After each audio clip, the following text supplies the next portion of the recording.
guys, it's Car Guy 11. Today we have a very special C7 Corvette Z51, just like mine, except it's red and it's a 2014, but it has one special mod on it we're gonna get to. And Chuck came up from Maryland to show me his car, and we're gonna take it for a drive. So let's get to it. I'll show you what modification he's done. All right, so we opened the hood and it's pretty clear we have a new item right here, which is a ProCharger setup. And Chuck, what model did you end up getting from ProCharger here? It is the P1SC with the helical cut gears. That's really the only option I spec'd out for this one. It's their regular aluminum finish. I didn't go for the polished look or the black look, which is available through ProCharger. It's their 50 state emissions legal kit. As the car sits right now as we speak, it is 50 state emissions legal. Not so much in a few more weeks. I have more stuff on its way. That's why I wanted to come up here and get this video in for a fair comparison. Z51 for Z51. With the ProCharger system, it does come with the sticker. So if some of your viewers out in California are wondering about this, there is a carb sticker you put on the inner fender well towards the camera, where when you get pulled over by the police and say, yo, show me, is this carb legal? You can say, yes, it is, you're good to go. It also comes with a full warranty. If my vehicle was in warranty at the time, ProCharger picks up the warranty from there. So if I had any powertrain issues because of the ProCharger itself, they take care of it. That's why I went with the ProCharger system. Very simple install. It took me 8 hours in a driveway on jack stands in winter with a couple buddies. Hardest part about the whole thing, for anyone who's changed spark plugs on an LT or an LS engine, was the spark plugs. Everything else was pretty much straightforward. It was all a direct bolt-on. The greatest thing about this Car Guy is that it's fully reversible. So if I decide to get rid of this and go like a C8 or something, I can take the whole thing off, return it to stock. Every piece that had to be modified came with the ProCharger kit. So the air dam in front where the intercooler is, where they had to chop that up, that all came, all those parts came with the kit. So that's why I went with the ProCharger system. Yeah, the intercooler sits right in front of the rad, I guess. Yes, and because of the Z51, they have lines going in front. They have, if I had a regular Stingray, they had a option for a intercooler that lays this way, but because of the Z51, it has to lay down in front of everything. So they do have a few intercooler options. Cool, cool. All right, so we're gonna take it for a little spin here, see the difference from my car, and they are both 7-speed manuals. So that's a pretty cool comparison there.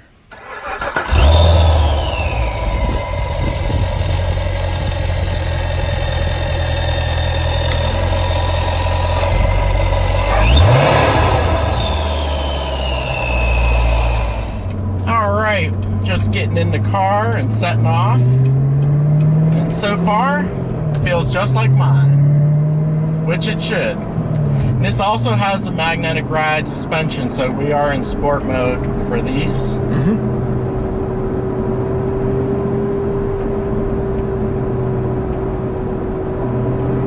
This is passed with care. And this is in 4th gear right now. Yeah. So still below the boost range. But I'm gonna kick it down to 3rd. There was a little bit of I don't know, it was a buck or... Yeah, you let off. It was getting into boost and you just let off. Okay, okay. So slow right up, and then... Yeah, because you'll catch up to him in a hurry. And then drop down to 2nd, actually. Go.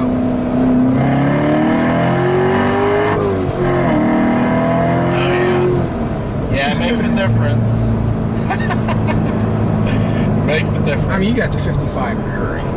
Yeah. And that's all we're going is the of course. Yeah. It is pretty cool. And it feels like stock. I mean, there's not a lot of turbo lag. It feels pretty linear. Well, there shouldn't be any turbo lag because it's a supercharger. Right, right. Now, usually these only affect what, like over 3,000, 4,000 RPM? About 2,500 to 3,000, right around there is where it starts to really kick in into the boost. And above that, below that, it's normal. You can normal driving. It acts like a normal Corvette, but it's when you put the hammer down, you really feel it. I'm gonna slow down here below 2,000 RPM. 2,000.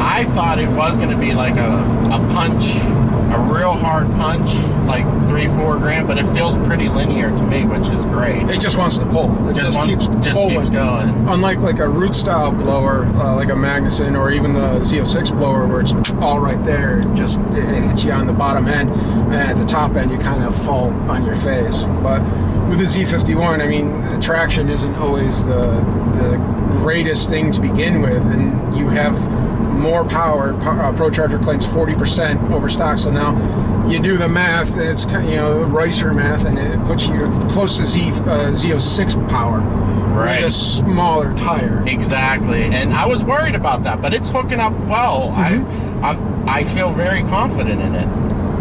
And look what we have ahead of us, a beautiful C1, or is that C2? C2. And on this beautiful day, it's very warm. Mid-80s today, so the tires are hooking up well, and these are the stock Michelin Pilot Super Sports. So yep, it's as stock as you can get adding a blower. I mean, that's if you want a 2019 Chevy Z51 and you want to put a blower on, this is exactly what it would be. Yeah, that's pretty cool, and this is a stock tune from ProCharger as well. Yep. So it's a full kit. And you said it does not require any modifications that can't be reversed. No, everything. That's again why I went with the kit. Everything is completely reversible. If I decide, you know what, when the C8 comes out and I want to trade this in for that, or something else bigger and better comes along, I can take the whole thing off. It took me 8 hours to install it, so you figure another 8 hours to uninstall it. I have all the factory parts, put those back on, and then I have. Back to here, they gave me a Diablo Sport tuner. What you do when you get the kit is you download your ECU into this, send it off to ProCharger. Now the car's completely drivable until you actually put the ProCharger on. And when they give you the tune for it, once you're done, you just load the tune file right on and you're good to go. Yeah, that's awesome. And I'm sure they can tweak it too. If you didn't get a Pro Tune, they could probably tweak it for other modifications. No, actually, no. They won't do that. Oh, That's wow. to keep the CARB certification. Okay. Now, what they will do is they will tell you your nearest ProCharger dealer that can do tuning. Okay. That's why I said, well, I'm getting more stuff done. That's why I like doing things myself. But that's why I'm actually taking the car to a shop. That's why I'm taking the car to a shop to actually have the long tube headers, the catless X pipe, the so on and so forth. Because after they're done, they're going to do a custom dyno tune for the ProCharger. Okay. Now that I wonder if they could adjust that blow-off valve, because it is if you just pick up that throttle a little bit, you get that big pop. It falls right off because you're not wide open. So it's actually a bypass valve. It dumps all the extra boost because the throttle blade's not wide open. It's not asking for all that air. Yeah, right at the 4,000, right when you're getting into a good amount of boost. Okay. It takes a little getting used to. I used to do the same thing when I first started driving it, but now I very rarely have that happen.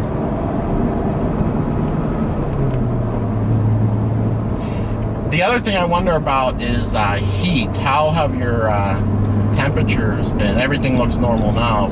I've taken it from Maryland to Alabama, down to Florida, and then back up, 0 issues. Okay. With, highway driving, spirited driving, I've had yet to have an issue with heat.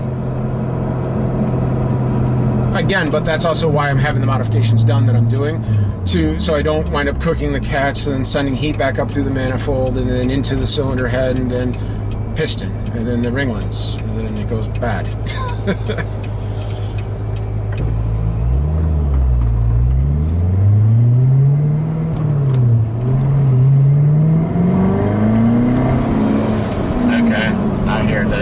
Yeah, that's you just touch boost, and then when you let off, the bypass valve opens right up. It's all vacuum activated. So you are planning on tracking this car? I have, yeah. Road course. Yep.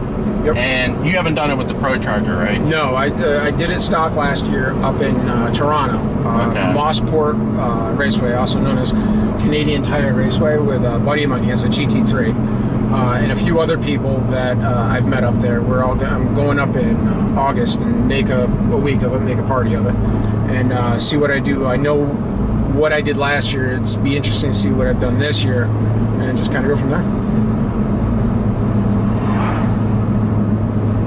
Yeah, I wonder if there will be any increased heat on track. You know, you have to worry about, but well, that's why when I went with them, put more money into it, I actually called the shop and told them exactly what I'm going to be doing with the car, and they were kind enough. I mean, all I wanted to do was actually get a dyno tune health check to make sure everything was good, because I'm going to be traveling 12 hours north. I'm going to be in a different country. I'm going to be doing high speeds. Last year I was hitting speeds of 150 in the back straight. Now with more power, I'm expecting more speeds.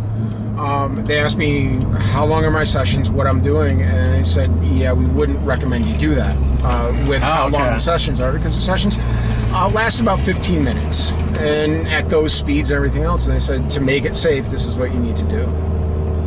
All right, I'm gonna try first gear.